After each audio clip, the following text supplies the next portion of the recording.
ალბათ განმოვიძოთ ჩვენი საუბარი ქართული წარწერების შესახებ, რომლებიც ღაღადებენ, რომ ქართველებს წელთაღრიცხვა ჰქონდა როგორც წარმართულ ხანაში, ქურუმთა ხანაში, როგორც ფარნავაზ მეფის ხანაში, ასე ქრისტიანულ ხანაში. გაბატონებული თვალსაზრისით ქართველებს საკუთარი წელთაღრიცხვა არ ჰქონდა, ქრისტიანული წელთაღრიცხვა არ ჰქონდა მე-9 საუკუნემდე. ამიტომ ჩვენ მოვიტანეთ მე-6 საუკუნის, ანუ ჯვრის ტაძრის ერთ-ერთი წარწერა, რომელიც ძლიერ მარტივია და იკითხება ასე: ჯვარო მაცხოვრისაო, სტეფანოს ქართლისა პატრიკიოსი შეიწყალი. აქ ეს წარწერა თარიღიანია, მაგრამ თარიღი დაფარულად არის განცხადებული წარწერაში. ეს გასაგებია საქმე ის არის, რომ საერთო თვალსაზრისი ქრისტიანულ ქვეყნებში ქრისტიანული წელთაღრიცხვის შესახებ ასრთა სხვადასხვაობას იწვევდა და ამიტომ ცდილობდნენ, რომ არ გაემჟღავნებინათ და შეფარულად გაეცხადებინათ წლების ათვლა ქრისტეს შობიდან.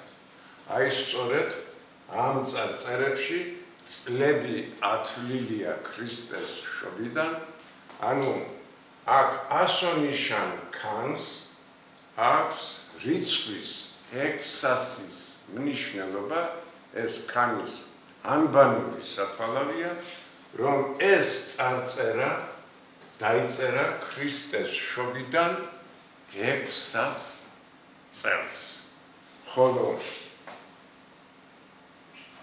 ქანის მიერ მითითებული პატრი აგრეთვე შვეული ხაზის მეშვეობით იკითხება, როგორც ქრისტეს შობიდან გავიდა 532 წლიანი ციკლი, ეს ცნობილი ციკლია ქრისტიანული წელთაღრიცხვისა და 532 წლიდან გავიდა 68 წელი, იმიტომ რომ პარისა, ანისა, ტარისა, რაესი და ინის რიგითი სათვალავის ჯამი უდრის 68-ს. ესე იგი, ერთ შემთხვევაში ქანი არის ანბანური სათვალავით 600, ხოლო ქანის შვეული ხაზი მიუთითებს ასონიშნების რიგით სათვალავს. 68 ეს ზუსტად იგივეა, რაც ქანის წელი 600 ქრისტეს შობიდან და ამდენად არა მხოლოდ ჯვრის ტაძრის ეს წარწერა, არამედ სულ 9 წარწერა ყველა თარიღიანია და ამდენად გაბატონებული თვალსაზრისი იმის შესახებ, რომ ქართველებს ქრისტიანული წელთაღრიცხვა არ ჰქონდა მე-9 საუკუნემდე, სრულებით წარწერა ამას სავსებით უარყოფს და არა მარტო ეს წარწერა, არამედ ყველა 9 წარწერა თარიღიანია ჯვრის ტაძრისა და ვამცნობენ იგივე თარიღებს. მაგრამ როდის იქნა შემოღებული ქრისტიანული წელთაღრიცხვა? ესე იგი, ამის მონაცემები გვაქვს სულ ახლახან 4 წლის წინათ დმანისის რაიონში აღმოჩნდა აი ეს წარწერა, რომელიც ადრე ქრისტიანული ხანისა არის. ესე იგი, მე-4 საუკუნის არის. აქ ქრისტიანობა საქართველოში მე-4 საუკუნეში უკვე გამარჯვებულია და ამდენად ეს წარწერა იმით არის საინტერესო, რომ საქართველოს გაქრისტიანება, რომელიც მოხდა 326 წელს ქრისტეს შობიდან, ეს წარწერა, ამ წარწერაში დასტურდება თარიღი 329 წელი. ესე იგი, ეს არის შეიძლება ითქვას ძალიან ადრეული ქრისტიანული წარწერა, სულ ეს წარწერა, ესე იგი, გაკეთებულია საქართველოს გაქრისტიანების 3 წლის თავზე და წარწერა მართალია გასაიდუმლოებულია, მაგრამ წარწერა თარიღიანია და იგი, ესე იგი, 329 წელს გვაუწყებს ქრისტიანობის, ესე იგი, გამარჯვების 3 წლის თავზე არის გაკეთებული ეს წარწერა. მაგრამ თუ მცხეთის ჯვრის წარწერაში საიდუმლო დაფარულია ამ წარწერის წელთაღრიცხვა, ესე იგი, ამოსაცნობია, აი ეს 329 წლის ადრე ქრისტიანული ქართული წარწერა უკვე თავად ღაღადებს საიდუმლოს. ახლა რა შეა საქმე? აი, აქ სასულიერო პირს გამოსახულია სასულიერო პირი და გამოსახულია საერო პირი. სასულიერო პირს ხელთ უყრია ჯვარი და საერო პირს ხელთ უყრია შროშანი. ცნობილია, რომ ეს ქრისტიანული ჯვარია, რა თქმა უნდა, და აღმართული ჯვარია, ხოლო ქრისტიანული სიმბოლიკით, ქართული ქრისტიანული სიმბოლიკით ეს ჯვარი იკითხება როგორც ქრისტე. ეს უკვე ქრისტიანული ხანის გაგებაა ჯვარისა. რატომ? ეს ჯვარი თავისთავად ჯვარია, მაგრამ ამავე დროს ეს არის ქართული ამბანის 24 ასო-ნიშანი ქანი, ხოლო ასოიანი დაქარაგმებით, ანუ სამთავრობო დაქარაგმებით ჯვარი იკითხება როგორც ქრისტე. ხოლო რაც შეეხება შროშანს, შროშანი აღდგომის სიმბოლოა და ამდენად ეს ორი პიროვნება, სასულიერო და საერო პიროვნება ღაღადებენ იმას, რომ ქრისტე მკვდრეთით აღდგა. და რა კი ეს სასულიერო პირი და საერო პირი ქართულში არის კარგი გამოთქვა. ერი და ბერი და აქ მართლაც ეს არის გამოსახული. ერის წარმომადგენელი და ბერის წარმომადგენელი. ერისათვის და ბერისათვის ქრისტე აღდგა საყოველთაო მრწამსია. აი, ასე შეიძლება, ესე იგი, ამოვიცნოთ ეს ქრისტიანული სიმბოლიკა. მაგრამ აქვე ამ ახლავს წარწერა, რომელიც იკითხება დღე პირველი.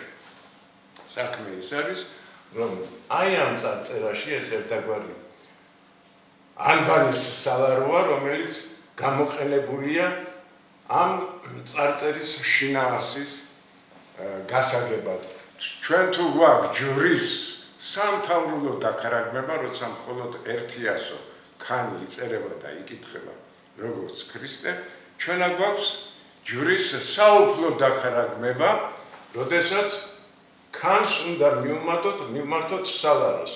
აი აქ არის დღე, ანუ აქ არის ეს ასო-ე, უნდა გადავიტანოთ ჯვრის გვერდით და უკვე ქ-ე ეს იქნება საუფლო დაქარაგმება, ქრისტიანული საუფლო დაქარაგმება და ქანი და ენი იკითხება როგორც ქრისტე.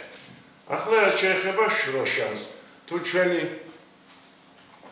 სწორედ ამოვიცანოთ შროშანის მნიშვნელობა, რომ იგი აღდგომის სიმბოლოა და ქრისტეს აღდგომას ღაღადებს, აი ისევ სალაროს მივმართოთ.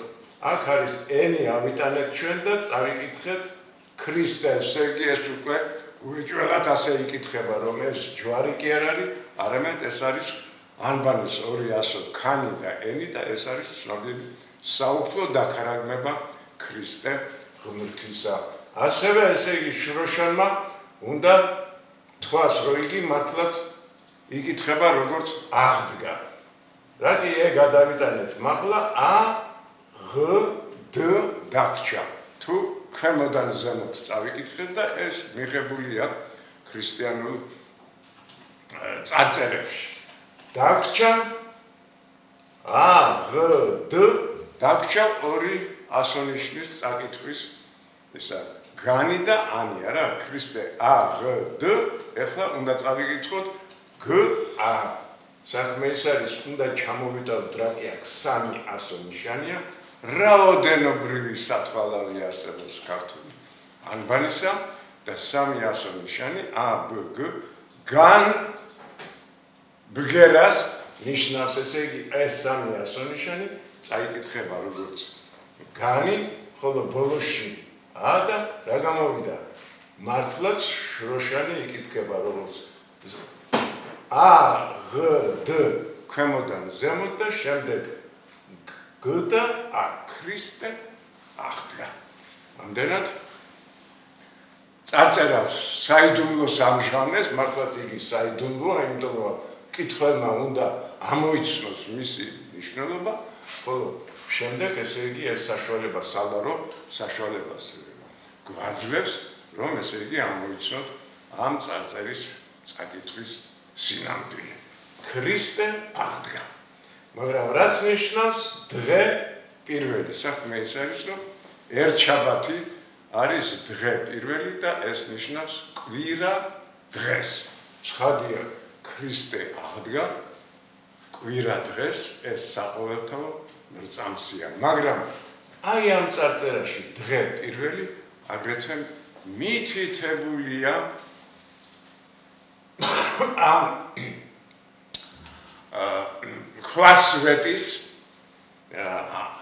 აღმართვისა და წარწერის შესრულების თარიღი. ეს გაცხადებულია შემდეგი ქართული ამბავის შემდეგი თვისებით. დონი ნიშნავს მზეს, ხოლო ანი ნიშნავს მთვარეს. ამის შესახებ ქართული ამბანში დონისა და ანის შესახებ უკვე ჰქონდა საუბარი. დონ ანი ნიშნავს იგივე 532 წლიან ციკლს, ხოლო ღანი და ენი ნიშნავს 532 წლიან ციკლში მზის 25 წელიწადს და მთვარის მე-5 წელიწადს. ეს იგივე თარიღია 532-იანი ციკლის თარიღი. მზის 532-იანი ციკლის 25 წელი მიდის და მთვარის მე-5 წელი მიდის და ეს 532 წლიან ციკლში მხოლოდ ერთხელ ხდება და ეს არის ქართული ქრისტიანული ქრონიკონული წელთაღრიცხვის 81 წელი. თუ ჩვენ მაგალითად ჯვრის ტაძარში გვაქვს ქრისტიანული ქართული წელთაღრიცხვა ათვლილია ქრისტეს შობიდან, აი ამ წარწერაში 329 წლის წარწერაში ქრისტიანული ქრონიკონული წელთაღრიცხვა დასტურდება და ქრისტიანული ქრონიკონული წელთაღრიცხვის 81 წელი რომ გადავიყვანოთ ქრისტეს შობის ქრისტიანულ წელთაღრიცხვაზე გვექნება 329 წელი. ამდენად ეს წარწერა თარიღიანია და ღაღადებს იმას, რომ საქართველოში ქრისტიანობის სახელმწიფო რელიგიად შემოღების დროს ქრისტიანული წელთაღრიცხვა უკვე არსებობს და იგი 326 წლიდან, რა თქმა უნდა, ამოქმედებულია როგორც ქართული ქრისტიანული წელთაღრიცხვა. ამავე დროს ეს ცხადყოფს, ეს წარწერა 329 წლისა ცხადყოფს, რომ საქართველოში ქრისტიანული ღვთისმსახურება დაიწყო ქართულ ენაზე, ესე იგი დასტურდება ქართული ამბანი, დასტურდება ქართული წელთაღრიცხვა და ესე იგი ყველაფერი ვამბობ, რომ ზოგიერთნი ფიქრობენ, რომ ქართული ანბანი შექმნილია ახალი წელთაღრიცხვის მე-4-მე-5 საუკუნეთა მიჯნაზე.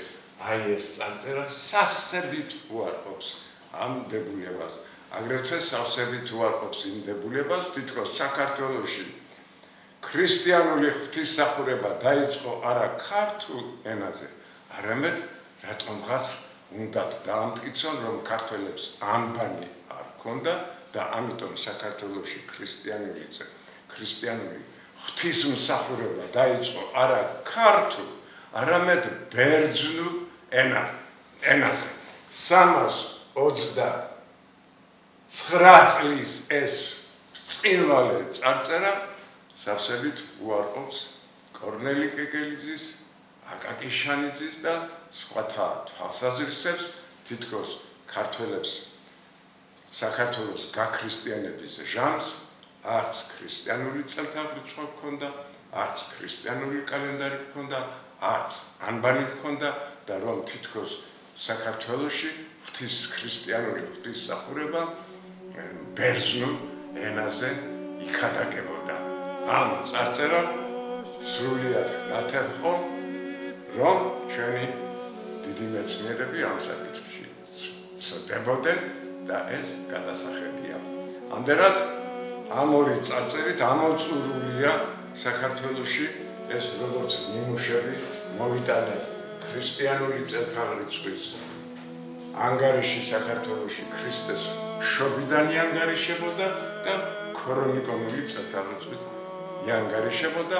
ახლა დაგვრჩენია, რომ არსებობდა არა მხოლოდ ქრისტიანული ქართული წელთაღრიცხვა, ახალი წელთაღრიცხვის 300 წლიდან დაწყებული, რასაც აი ეს ჯურისტაზრის წარწერა გვეუბნება, არამედ ჩვენ გქონდა წარმართულ ხანაში წარმართული ქართული წელთაღრიცხვა და წარმართული ქართული წელთაღრიცხვის დასაბამი თარიღია ძველი წელთაღრიცხვის 540 წელი და ამდენად ამის დასტურად ჩვენ მომდევნო საუბარი ლაპარაკი გვექნება ფარნავაზ მეფის თარიღიან წარწერაზე, სადაც დაფარულად მოხსენებულია თვით ფარნავაზ ქართველთა პირველი მეფე და ამის შესახებ ეს წარწერა, ეს არის